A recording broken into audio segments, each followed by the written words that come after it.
Hi, I'm Tracy Barnes-Priestley. This week on What's on Your Bucket List, you'll watch our guest transform a mass of wild, vibrant wool into a charming little character. And then join an adventuresome woman as she finally gets to learn how to create beauty out of colorful molten glass. Coming up next on What's on Your Bucket List.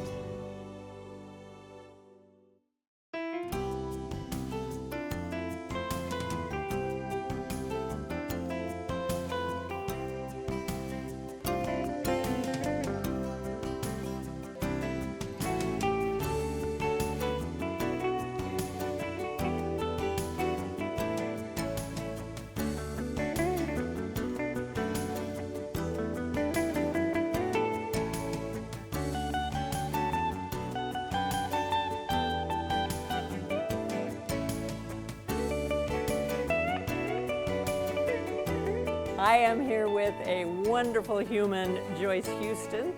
Joyce, welcome to What's on Your Bucket List. Thank you very much. Joyce, what are we checking off your bucket list? Needle felting.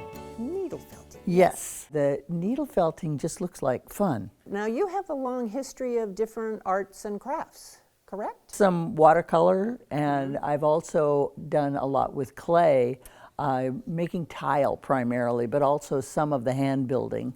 When you started doing these kinds of things, was that later in life? Oh yes, it was called after retirement. Have you always had a kind of inquisitive mind approach to life?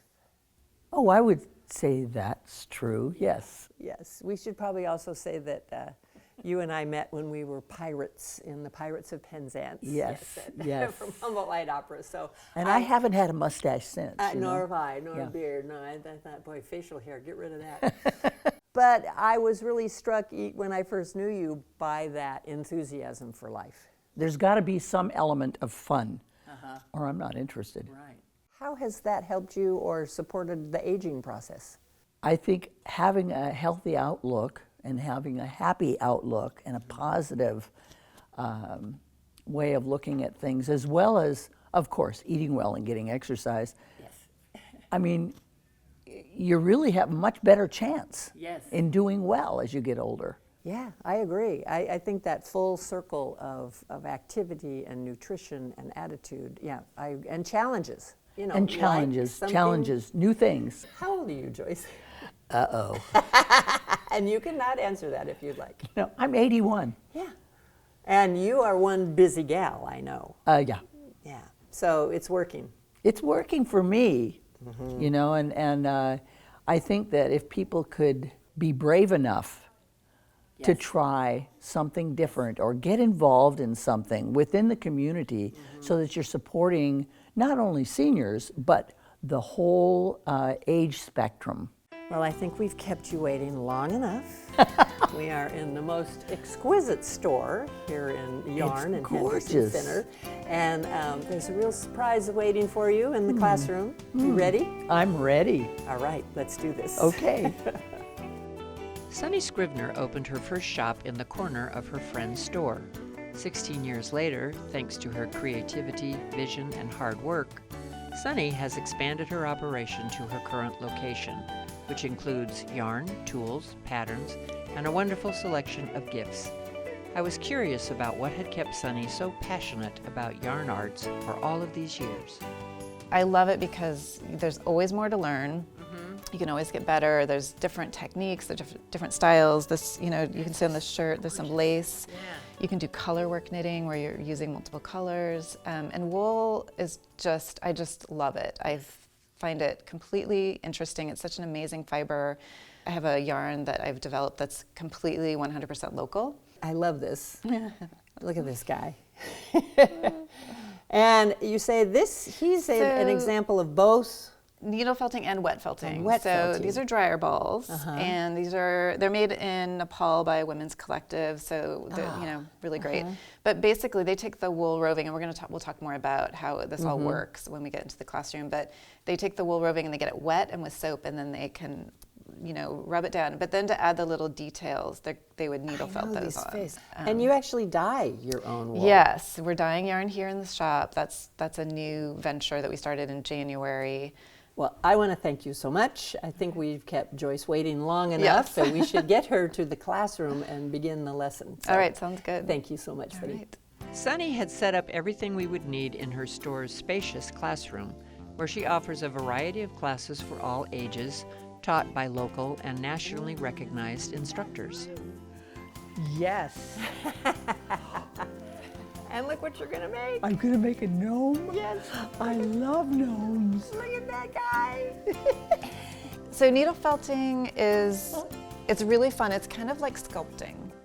And I'll tell you what tools we're going to use. It's very simple. And I like needle felting because it's really accessible. It's an inexpensive craft and anyone can do it. I teach a lot of kids how to needle felt and it's really fun. So we are going to use wool roving, and the white is actually a wool batting. So this is what we call core wool, and we'll use this for the inside. And then on the outside, we're going to put the color.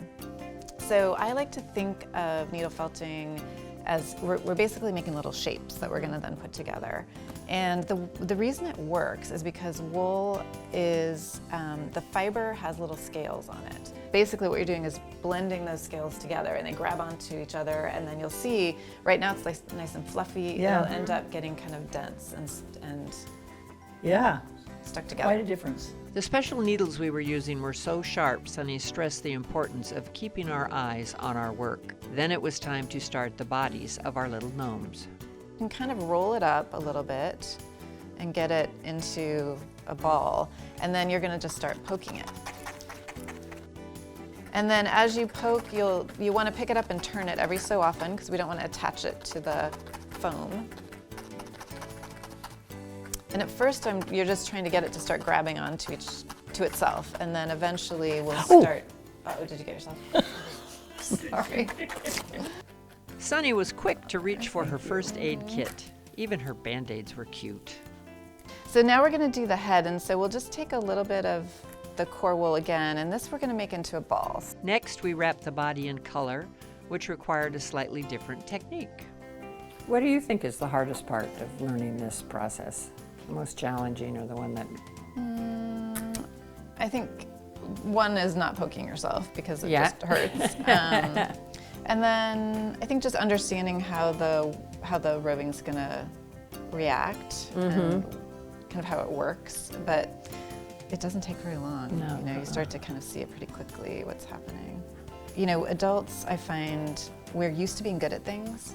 Yes. And so learning something new is challenging, I think, sometimes just for our egos, because we're not used to being a beginner at something. And I've noticed with kids, like they're used to everything being kind of new, so they don't have expectations of being really good at it right away, whereas adults aren't used to that feeling anymore. So it's good to let yourself be a beginner.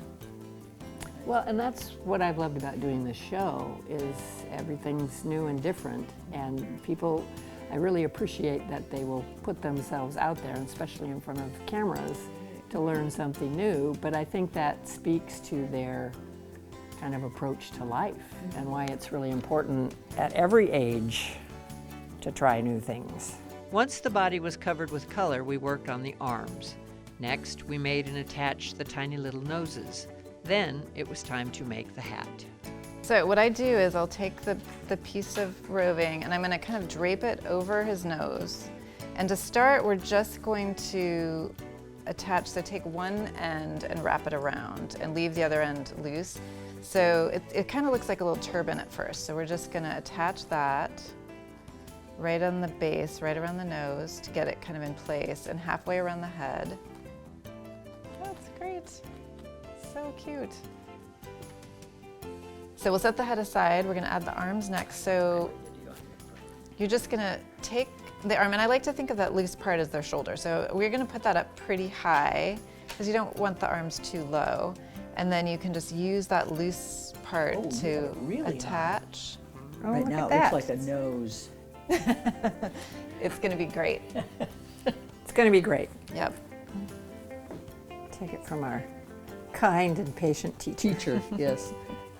Okay, so now you're gonna add the head, and you're just gonna pick which side's the front and the back, and then you're gonna put his head right on the top of the body. And just like we did with the nose, you're gonna kind of go around the base of it. The final touch, truly magnificent beards. So for the beard, I like to do a couple of layers. So you take a little bit, it doesn't have to be very long, and then we'll take another layer and lay it down next to it. So you've got it, wide enough to cover. And what we're gonna do is just tuck that up right underneath his nose. And we're gonna gently attach it to the face and under the nose first. So you wanna kind of just get it attached first, and then I'll show you how we're gonna kind of shape it. Then what you're gonna do, now it's really fun, we're gonna just kind of make little swirls. So what I do is I use my needle and I just kind of grab a little bit of the fiber and I lift it up and then I attach it. And then I grab a little bit, lift it up, and attach it. So it's just really gentle. It's getting there. It's still a very wild beard. It's looking good though. Oh, what a cute little one. I like his beard. Yeah. It's a full beard. It's a full By beard. Kelly, it's a full beard. Finally, it was time for our gnomes to have their close-up. Here are our 3 little gnomes, and Yes. I think it's pretty obvious which one Sunny made. Yes, they are the stars of the show. Yes, they are. But what did you think of the process? It was fun. Yeah? It was really fun. Yeah. What was challenging? Avoiding my fingers. That takes a little practice, doesn't it? Yeah, but I only have one Band-Aid. That's pretty good. pretty darn good. Yeah. Yes, you're a quick study. And in closing, what, Joyce, would you say to other people as far as their bucket list and checking things out? Oh, be sure you get a bucket list for one thing. Make a bucket list. Find some things that you really want to do. I think one of the things we've learned about the show is there are all kinds of different bucket lists. You Oh don't my have to be gosh. climbing Kilimanjaro, because this is something you've always wanted to do, and now you've done it. Yeah, and now I want to learn more about wet felting. Okay, well, we know where to bring you. Yeah. Thank you so much for joining us. Thank you. you so much You're for hosting. welcome. It's been a great segment. To watch this and other episodes, go to KEET.org. What's on your bucket list?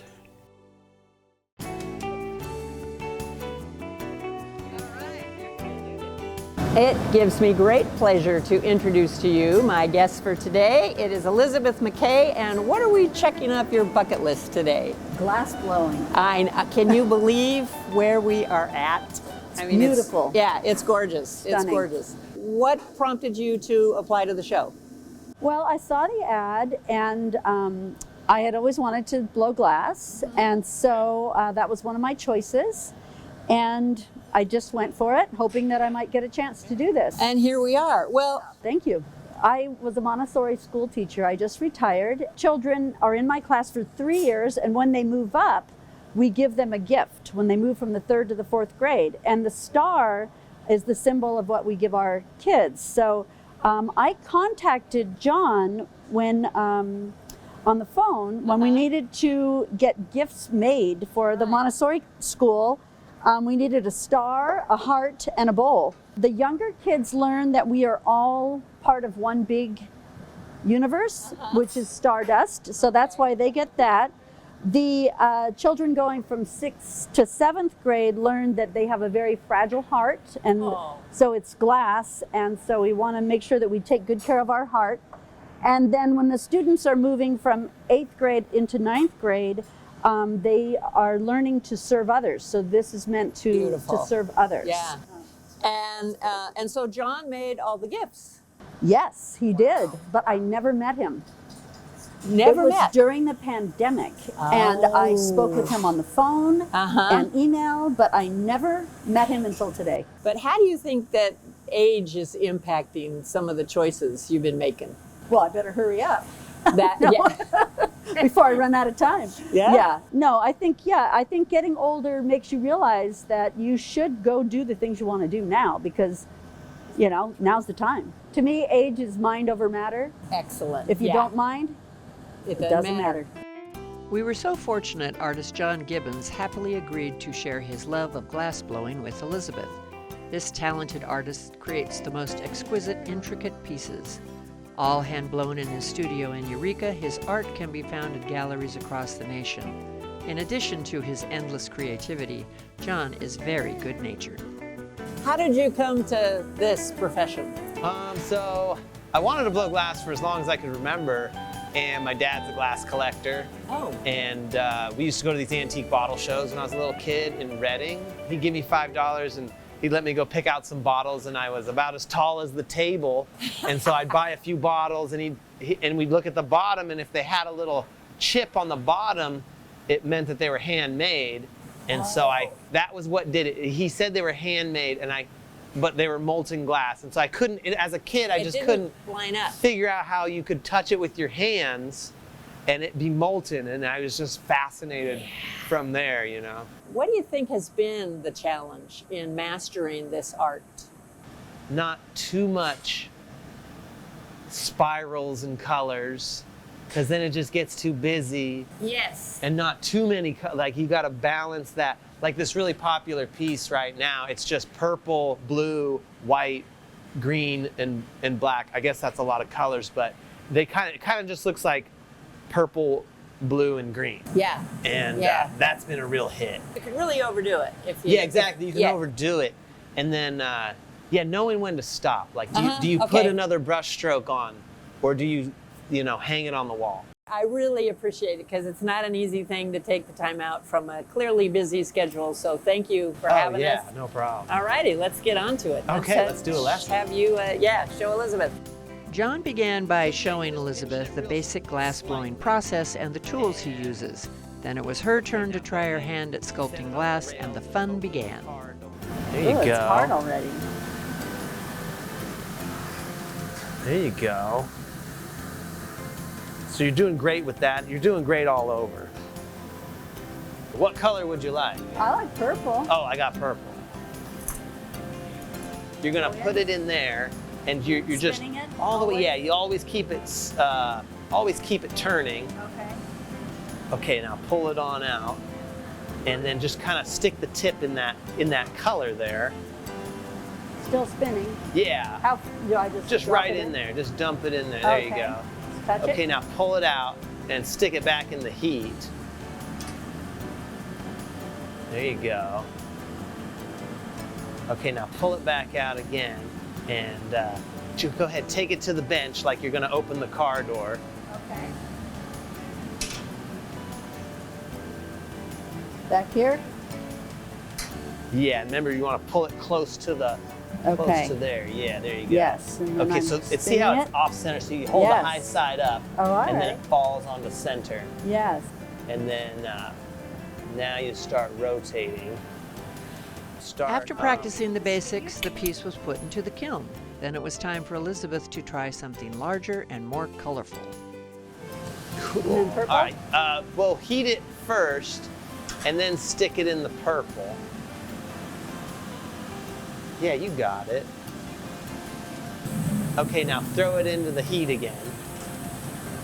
Now I think what I want you to do is take it back to the bench. You're gonna hold those. And I'm just grabbing the end like, yeah, just like you like did the and twig, pull it. like the tips of it. Yeah, there you go. I don't know what I'm doing, but That's how you learn.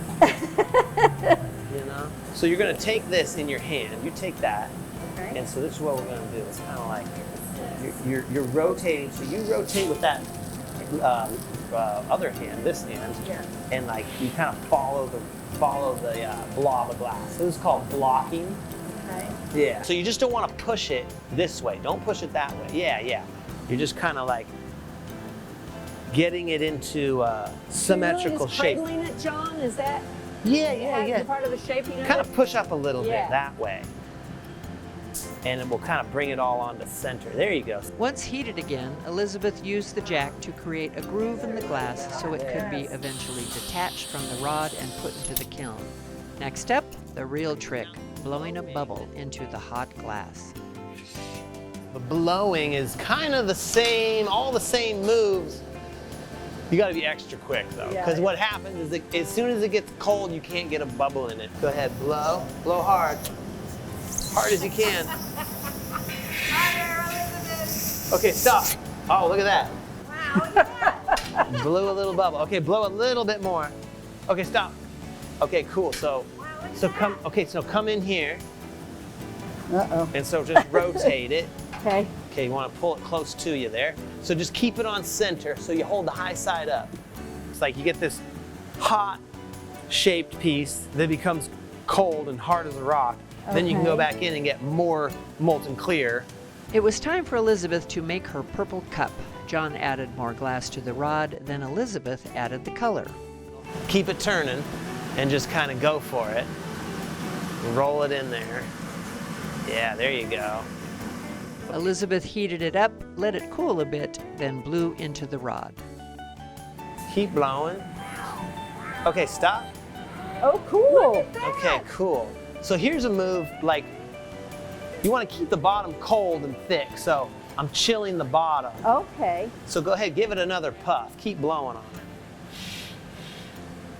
Okay, that's good. Once again, John heated the glass to get it ready for the next step. Okay. Oh, wow. So just I'll turn it for you. So now start constricting it. Yeah, there you go. There you go. A little more. Keep pinching it. There you go. Okay, so go ahead, puff on it a little bit. All right, that's good. So go ahead, constrict it a little more. Okay. So the harder you constricted, the faster I turned. Well, we're gonna just heat the bottom so that we can flatten the bottom. And this will be a cup. This will Okay. be the coolest cup you've ever Yeah. drinking from. Okay, Handmade. so keep it on center. After just a few seconds in the furnace, it was back to the bench. And you're gonna pick up this paddle. Here, I'll hand it to you. There you go. Now take this paddle in your hand and just push against the bottom as hard as you can while you rotate. What a beautiful color. All right, hold it. Hold it. Let it go. Let go of the pipe. Just let it go. Okay, now take that and hit it like you hate it. Hit that pipe. Hit it. There you go. So you're making the lip of the cup, is that what's happening? Yeah, and Okay. so to open the jacks is probably harder than, Yeah, then a first try? yeah. Okay. Remember, you're only gonna open it, that tool, like a 1/4 inch or a 1/2 inch. Just the Okay. tiniest bit Okay. as you push down. Okay, I'm pushing down and I'm slowly opening it, okay? Yeah. Okay, here you go. You rotate, and you're gonna get in there and push down while you open slightly. Rotate faster with that one. Yeah, there you go. Yes. So this is like the #1 tool in the studio. It's made just about every piece of glass in here. So okay, go ahead, close them and pull it out. I'll get it a little warmer and Okay. we'll open it a little A more. little bit more, yeah, okay. Oh boy, this is, Let's go ahead and push down on that glass. There you go. am I in there too far with No, these no, things? no, you're good. Okay. You're good. So, yeah. Okay, I'd close it. Keep pulling out. There you go. So I would There. call that Yeah. done. That's when Yeah. you stop painting. That looks beautiful. You put the paintbrush down, Yes. and it's Oh, like, all right, my masterpiece has okay. been. Beautiful. Yeah, created. that is. That is really amazing. John cleaned off a couple of shards with the torch, broke the cup off the rod, and then put it into the kiln to cure. Thank you so much. You're awesome. Pure comedy. Thank you. Yeah, that was really fun. Oh, I hope you liked it. It was a little I nerve-wracking, honestly but will then say, I think you had way more skill than a lot of people I've ever taught. Oh, well, thank you. Oh yeah, and I that's tell going people backwards. that hoping that they become glass artists, because some people just have it, and some people will never have it. Never Eh, get it. You gotta Is it try. the finesse? If there was, if Maybe it's the teacher. Yeah, the teacher. We returned the next day after the cup had cured 24 hours in the kiln and cooled off. we're back, John. Yeah, so Hey. glad you could make it back. How Thank did you you. like it? Was it exciting? Yes, I did. I was a little nervous, I'll be honest, but just because of all the movement involved. But it was really an excellent experience. So thank you so much. Glad you could. Yeah. I'm glad you could do it. Yes. And now, the big reveal. Yeah, I'll go grab them. Are you ready? Uh-huh.